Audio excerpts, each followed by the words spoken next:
Hi, and welcome to another Millennial in Crisis podcast. This is episode 3, crisis number 3. But first, let's go ahead and do the check-in. So what has happened this week? This week has been insane. I am exhausted.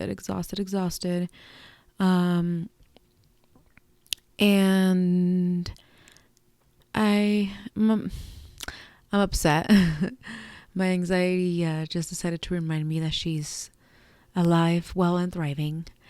And it has been a minute since I've had anything like severe anxiety or like a panic attack. But I was very foolishly triggered, very foolishly triggered this past Friday with some of my traumas. And I was calling my best friend and being like, you know what, it's happening again. I'm fired from work. This is it. And it was just something very, very, very dumb. But anyways, since then, I've just been really, really kind of at edge. Today is the day after. It's Saturday when I'm recording this. A vlog was supposed to go out today, but I don't know. I don't think I'm the vlog girl, to be honest. Like, I don't do anything that's too interesting, I think. No. Let me rephrase that. I don't want to be recording all of it, to be honest. So I don't know, maybe we'll just stick to a video podcast, or maybe if it's not a vlog, maybe I can teach you guys something, like something random of stuff that I try to feel better. Yeah. So like maybe, I don't know, I can teach you guys how to make, I don't know, Starbucks egg bites.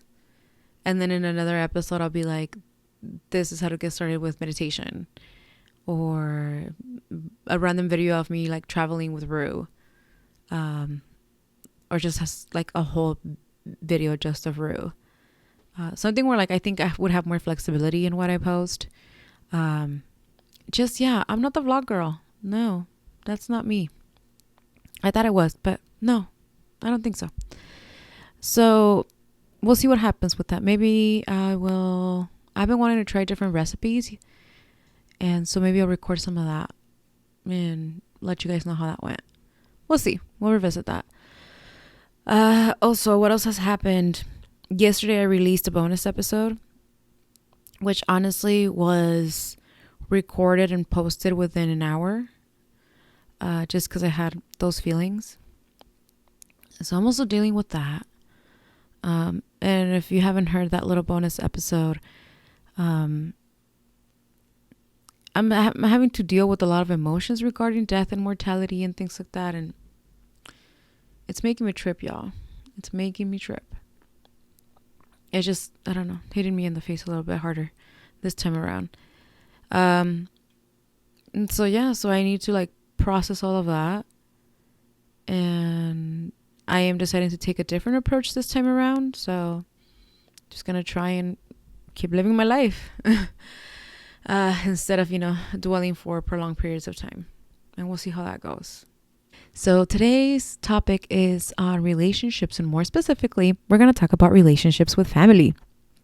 Because, wow, this has been an interesting, I think, like 24 hours for me, where I just had an epiphany about my own family and the relationships that I have with them now as opposed to how they were many years back.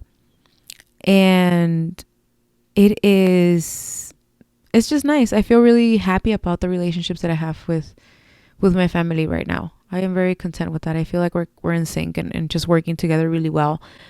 My mom, my brother, and I think we're just like really, really smoothly working out. And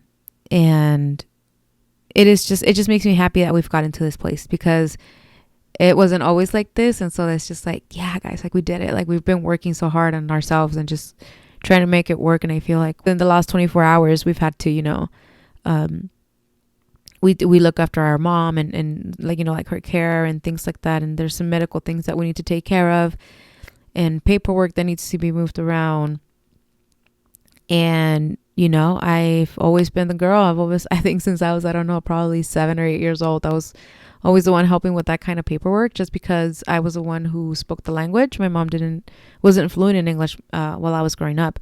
So if you're from anywhere near where I come from, or Southern California or anything like that, if you're an immigrant, first generation, and your parents don't speak the language, you totally get it. We've been little translators. Like, I am personally offended when they say I have to take a test to prove that I can translate, but whatever. And so now it's like, we're getting to that point where it's like, okay, open enrollment. For any of you Medicare people, it is open enrollment. Go check out your options. Okay. I don't know if anybody with Medicare is listening to this, but if you are, or if your parents or your grandparents are on Medicare, please look into your option. It is open enrollment, and look into Medicare Part C if you need like any additional or enhanced plans. They cover hearing aids, more visual coverage than just the general Medicare. So I suggest you look into that if you've been having issues getting that coverage, because here in the United States, health insurance is just a pain. So just want to put it out there. If anybody is, if you have parents, grandparents, anybody that that's on Medicare, just let them know. Open enrollment. Okay, that's that. So anyways, my brother and I, we're like trying to sync it, because, him and I have to talk about that, and then, check in with my mom. Hey, is it good with you? Like, hey, but it's just, the machine has to work in a certain way where it just has to be really smooth. And like, we've been bouncing off, like in calls, just being like, hey, yeah, cool. All right, got it. Yeah. Did you check this? No, yeah, he told me this. Okay, cool. And I don't know, it just makes me really happy that we're there. I don't know. And growing up, my brother and I always fought. Like, yeah, I would be like, I hate you. Like, it was really, really bad. And now that like I'm older, I understand a lot where like a lot of his behavior stem from. And so the more that I understand our like trauma growing up, I'm understanding him, and I feel like since I've come to the conclusion that his behavior growing up has nothing to do with me, but more with the environment and the kind of life that we were living, it just affected him differently. And, maybe I was able to thrive off of it, but it sunk him. And now, he's trying to like refine himself. And so I think he's allowing himself to, build these relationships and be more vulnerable with us, and just get closer to us, to like, and then it's allowed us to understand him better, really, really, really well. And so now that I'm older, now I understand like his behavior, like, when we were younger and things like that. I don't hold grudges against him. I was like, now I get it. I'm like, okay, I understand. This is why I love studying sociology. It was just like, I don't know, it's a trip. Just like studying people's behavior and like groups of people and like where we come from, and just how we're a product of so many things, like all the things that influence us. It's a trip, and I love to dig into that. And so when it comes to my brother, I feel like I really dug into that part of just trying to understand like where he was coming from, not necessarily to excuse him, because some of the behavior I would be like, that's not excusable, you could have done better. But I guess I just want to get the overall picture, because I wasn't perfect either. So I want to see like, okay, this is where this one came from me. I'm trying to understand where it's just a cycle. So it's very, very interesting. But anyways, yeah, so, this relationship is thriving. The relationship between the three of us is completely thriving. And I also feel closer to my brother, just because I know that like he's going through a lot as well. And again, I get it. Like, I don't need to be a stress item in his life right now. I don't need to be the one that's bringing on the stress. There's no need for that. If anything, I reached out and was like, I'm always here. Doors open. That's that. And the thing is, like, we're not very emotional people. Like, it's very rare when I tell him I love him. I hope that he knows that. But like, it's one of those things. It's just, we didn't grow up doing that. We didn't grow up telling our family members that I love them. And it's still very hard for me.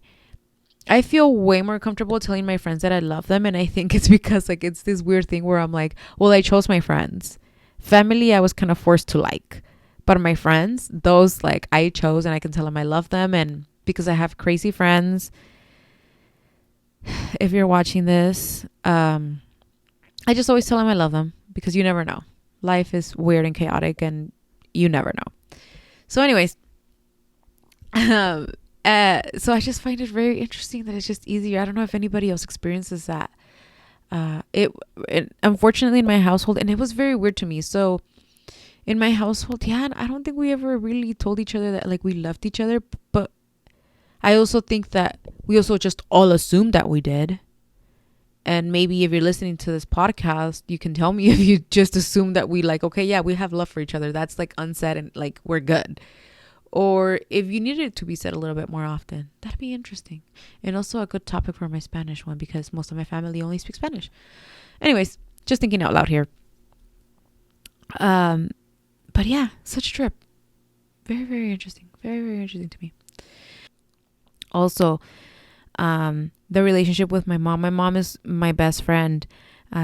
She's super cool. Super, super amazing. But it is very... Sometimes it can be hard because we see we see life extremely different. Extremely different. So I really appreciate that she lets me live. Like, oh my God, the people that I'm surrounded with that just let me live my life and like leave me alone. Oh, I love y'all. You are amazing. But yeah, my mom, it's been like, I've been pointing out, I'm like, hey mom, like maybe, she's the type of person who would immediately, when you tell her something a little bit catastrophic, she goes immediately that like the only outcome to this scenario is the worst possible outcome. And so I've been working with her. I was like, hey mom, what if you just change your mindset? What if you just work on that? What if when I tell you something happens, like for example, her medical thing that we're going through right now, I was like, what if you think that it's going to work out? What if you just put that out into the world?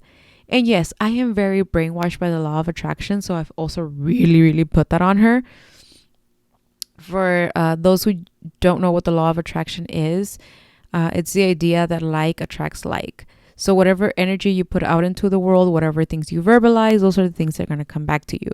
So for example, even your thoughts, if I'm going to use the example, right? Let's say, okay, because of health insurance in America, we had to change coverage, right? Unexpectedly, we have to change coverage. And now my mother's having different needs, different medical needs. So now I'm trying to find the right plan, right? And I'm having to learn all these things really quick because I need to make sure that I make the right decision for her, because this period of enrollment is only like a 2-month period. And it's only within this period that I can make these changes.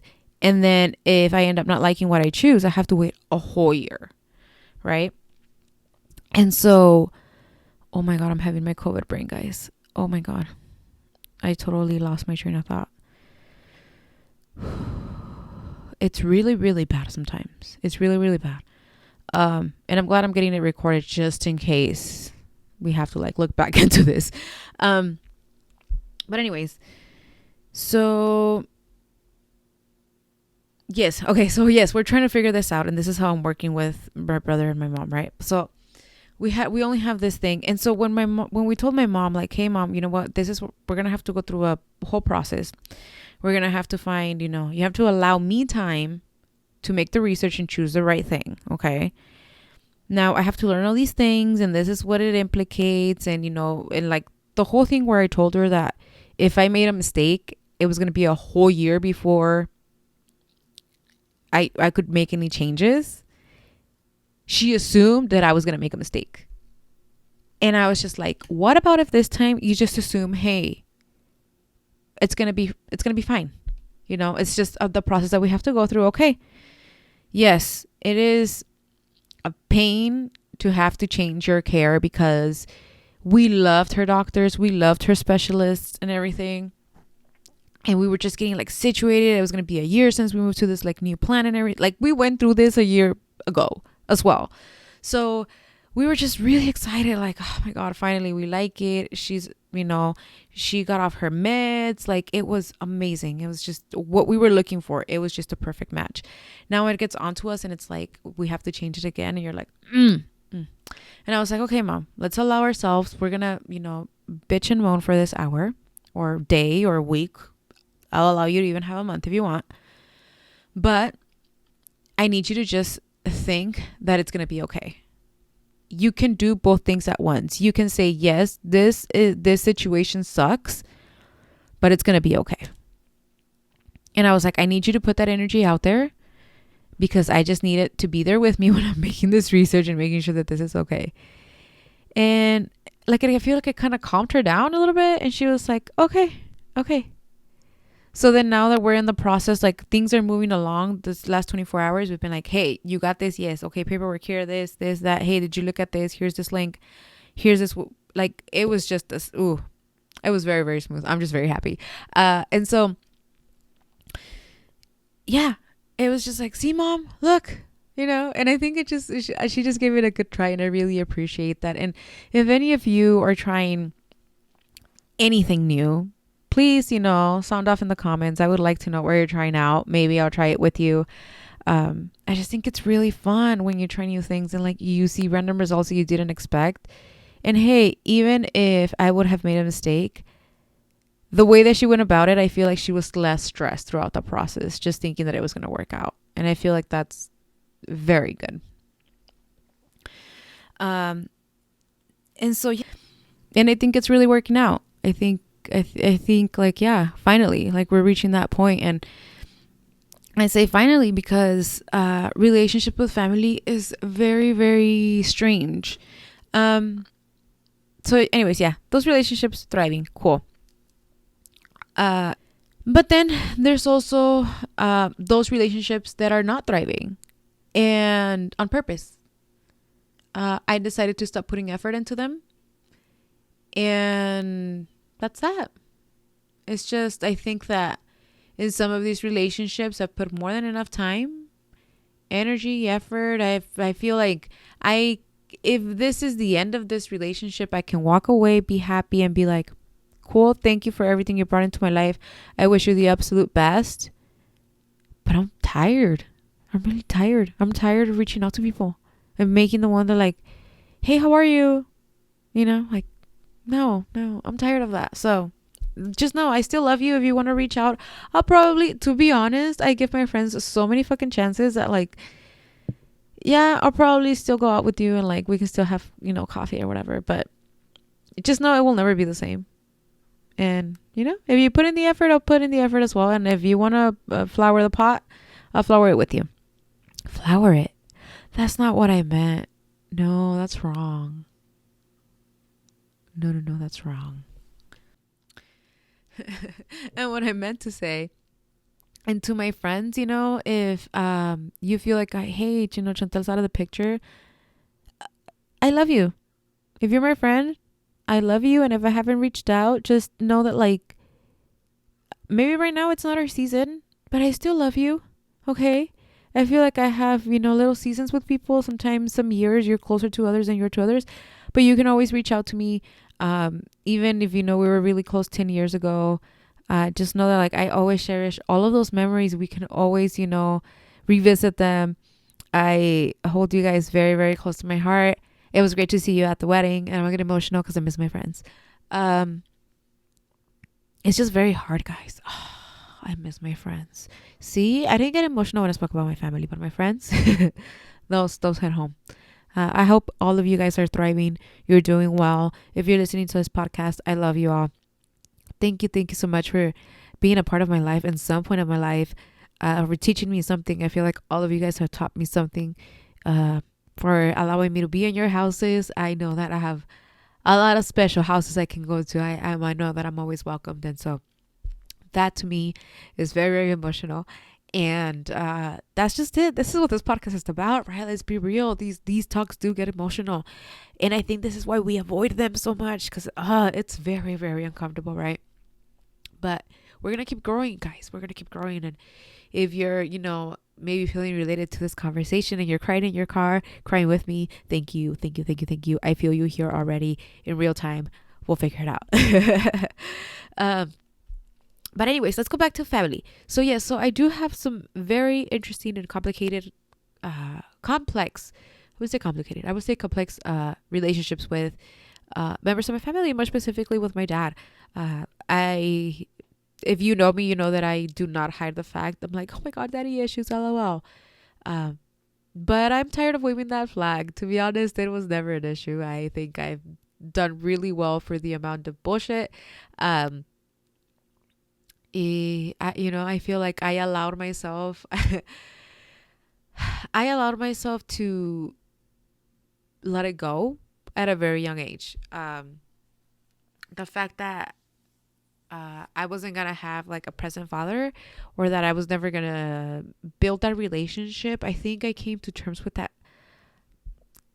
I think it was probably 10 or 11 years old whenever 5th and 6th grade happened. Um, Shout out to the anger management groups I had to go through in those years. You guys really helped me now, though. I really, really, really, really. Uh, I don't know if any of you remember, but if you went to elementary school with me, and some of you went to this anger management group with me, it was called the Blooming Blossoms, and it was like this after school thing. But they taught us a lot of anger management things, and because I was a very, very angry 10-year-old. So anyways, where was I going with my story here? Oh yeah, so I was at that age that I was just very angry, and I think that was at the time when I understood that relationship was just not gonna exist, and that I was gonna be fine, that I was gonna be okay with that, that was gonna be something that wasn't gonna stop me. Because again, when it all went down, and by what I mean it all went down, is that my dad wasn't gonna be in the home, and I was, I think, believe 3 about to be 4 years old, and it was gonna be for a prolonged period of time by no choice of his own. If you get what I mean. And it was a lot, right? So, but like as a 3-year-old, for me, I was just like, okay, whatever. He wasn't here. The thing was that his employment too, he was a truck driver, so it wasn't like I saw him consistently. Like I had already been brought into a family where like he wasn't in. You know what I mean? So I don't think it affected me at all. I was just like, okay, well, this is just what it is, and that's that. I didn't really care, because I was 3 years old. But for my brother, he had 8 years with him, and no, I mean 5. Well, yeah, no, 8 years with him, and so that was a bit more impactful to him, and I understand that now. But so anyway, whatever happened is just that relationship. We tried, I guess, to my parents, my family, they all tried to make sure to like try to nourish that relationship between him and I. But I think I was just too young.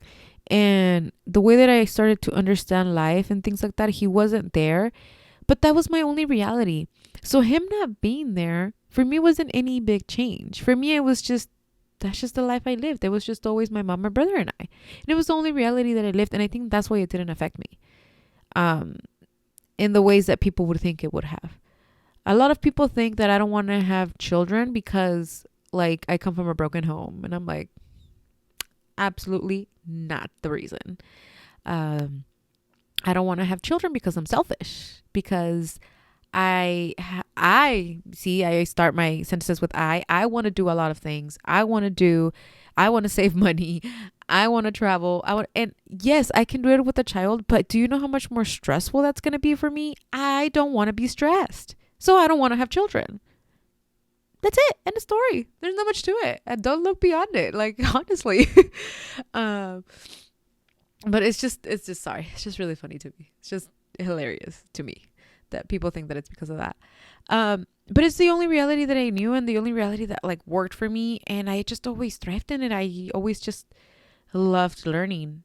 And I think that came from my mom. She always taught me things. She taught me, how to read in Spanish at a very early age. She always pushed Spanish. I am so grateful that she was very adamant that I spoke Spanish really well, very fluently, that I understood. My reading comprehension was there. Because I just feel really, really, really bothered right now by this call. Anyways. Sorry, guys. Just had to double check that this call did not ruin the take. But anyways, so again, if it's something that was never your reality, I don't think that there's a way to miss it or a way for it to affect you. So for me, not having a relationship with my dad was the only reality that I knew. That when it wasn't an option, I didn't care. It didn't affect me in that way. So now I feel that as we get older, and I get older, and like we try to understand like why we behave in a certain way, and my dad understands like where his behavior was also coming from. I think we just came to terms that it's like, okay, I get where you're coming from. I get where you're coming from. I understand that like people expect us to get along because like you're my daughter and like I'm the father. But like it's totally okay if we don't. Okay, I get it. Like it's just sometimes the vibe ain't there. But like I got your back, you got my back. Cool. That's it. Like I have no interest really. Like it's just, I don't know if we're like past that time to like build that relationship. But like this is like, and not to like be mean, and maybe it's just because we're like married, we're very alike. But this isn't a person that like I would hang out with. But like just because I don't hang out with you or like I wouldn't approach you in a certain way doesn't mean that I hate you. Doesn't mean that like I wish you bad. It's just me. It just means, hey, we're not vibing and that's it. And I'm super okay with that. So I don't know. If anybody thinks that I'm stressing or crying about this, I am Gucci. I have had years of therapy. It didn't come easy. Okay. This is always a disclaimer that I give here. This podcast is being done most of the time, except for this last bonus episode, when I'm okay, when I'm like, now I've seen the light. And when I was going through it, that was just like, oh my God, I'm supposed to have this relationship with my dad and I'm supposed to love him, and now I can't feel these feelings, and like, what's wrong with me? There was nothing wrong with me. It just isn't there, and that's it. And I told him, I pay no mind. I wish you well, and life's gonna treat you how life's gonna treat you, and that's that. But how does this relationship with my dad work in the big equation? He might be there when, like, for example, Hermione has a birthday party or anything dealing with the kids or with my brother or with his family. I know that there's a chance that my dad can be there, and that's fine. That's totally fine. Nobody needs to stop their world just because like we don't have a relationship. I'm not gonna go in there. I'm there for my family member that I love. I'm there for my babies, like. And by my babies, I mean my niece and my nephews. Like, I don't care. I really don't care. So, it's fun. It's a fun time. And anyway, as I was saying, my camera unexpectedly just decided to die. So, whoopsies. Anyways, so what I'm saying, yeah, it's that like I'd rather discuss it with the internet than like reach out to like my half sisters and be like, hey, like how are we supposed to interact? Like, are we supposed to have a relationship, not have a relationship? What's the story here? We don't hold any animosity towards each other. We actually wish each other well very often. But like, I don't understand. I don't know. It's kind of weird. Like, do I need to have that relationship? Do I not? I don't know. I'm trying to understand it all. It's just very, very weird to me. But let's say, for example, with my dad, nowadays, I think like once we've come to that consensus, like I previously explained, when I see him at, like I know that he can be at any event that's related to my brother or my nieces or my nephews. And so I'm just like, you know what? I am there for either my brother, my nieces or my nephews or my sister-in-law. And it has nothing to do with him. So and it's not like, oh my God, I'm gonna go in there and I'm gonna be mad that he's there. We're gonna glare at each other and it's gonna be like, no, it's not like that. It's just like, oh, hey, what's up? Cool. Right. And that's it. That's that. There's no need for any further interaction really. And so, yeah, I don't know. Let me know what you think about, how you maneuver those things. Are you in a similar situation, or are you holding just a grudge a little bit longer? For me, I just had to let go of grudges. It was affecting me really, really long ago. And I think I came to terms with that relationship years ago, that I was just like, that's just what it is. And so it has helped me move on in so many ways and just live my life more in peace, because I feel like throughout my teens, I held a lot of anger, a lot of grudges, and it didn't do me well. I was just this bitter person. I had very low self-esteem. It wasn't good. And now that, like, once I let that go, I like thrived in my relationships, and I didn't let that way, or like the example of like my parents' relationship and marriage, my relationship with my father, determine whether or not I wanted to have children or whether or not I wanted to get married. I needed to not affect me that. I needed to evaluate the situation as it was and allow myself to be vulnerable enough and accept the things that were coming my way. To understand that, for example, even the way that I like might have disagreements with Josh, they're always very leveled, I think, just because I know that, like, hey, like this anger, like it's not this, the whatever you're, most of the time the feelings that I'm having have nothing to do with him, and mostly with like stuff that like I'm triggered by or just dealing with, and I really have to like assess and be like, okay, you need to separate the relationship, right, that you have with your husband, and the relationship that like, and your trauma, basically. Just make sure like you're able to differentiate those. And that really has allowed me to just, take a little step back every time that I'm feeling very extreme emotions, or I'm feeling very angry, or I feel like I just want to snap. Because it does happen. Sometimes I just want to lose it and just be like, but you can ask him. I'm not that type of person. I'm just like, cool. All right. That's what the situation is. That's that. All right. No fighting. I try to just leave it at that. Doesn't mean that it doesn't hurt, but I'm just trying to process it before I react, because I used to be very reactive and it got me in a lot of trouble. And so I just I don't want to be that person anymore. I'm trying really hard. But yeah, basically this is what this podcast today is about. It's just, it was going to be a different topic, to be honest, but like these last 24 hours, I was just like, you know what? I want to sit down and talk about it. And also, I am very, very stressed, guys. I'm very, very emotional. I'm very, very in my feels right now. I'm going through a lot. And this is my happy place right now. The podcast, oh my God, it's so fun to produce. And yes, I'm using the word produce because it is a whole production and your girl does it all. Okay. This week I was just so stressed because I had the most obnoxious, dumbest technical issues trying to upload. And so this is why this is being recorded on Saturday. And last week I had it recorded on Friday, but I procrastinated until Tuesday night to edit and upload the episode. And I shouldn't do that. I knew better. I know better. Like the first episode had been posted, I think, for like a week and a half before it even aired. So I was like, so damn better that, like, girl, get your together. And it was just like, the video wouldn't export because, like, I have, my computer. I'm always going to talk about my MacBook 2012 every single episode. Just beware. Just because I'm very proud of it. But my baby, she can no longer update iMovie. Okay. So she's struggling sometimes. Sometimes she bugs out when she's trying to export. Sometimes she freezes on the export. Sometimes she tries to shut down during the export. Right. But like, I'm so grateful that like I have to go through this because it's just like, it is my baby. It's like my little precious thing that I get to do by myself. Nobody can stop me from doing it. And it's just like, it's really, really fun. I'm connecting with friends, and it's just like, this is just a way for me to feel closer to people because I don't live around anybody that I grew up with. Let me rephrase that. I have 2 friends out here. I love you, love you, love you, my ladies. They're amazing. They're my local gals, but like, we're very busy, one of them is managing like her own salon. The other one is just doing awesome things and very awesome, just her life. Amazing. And I'm dealing with this. So it's very hard to like stay connected and things like that. But just know I love y'all.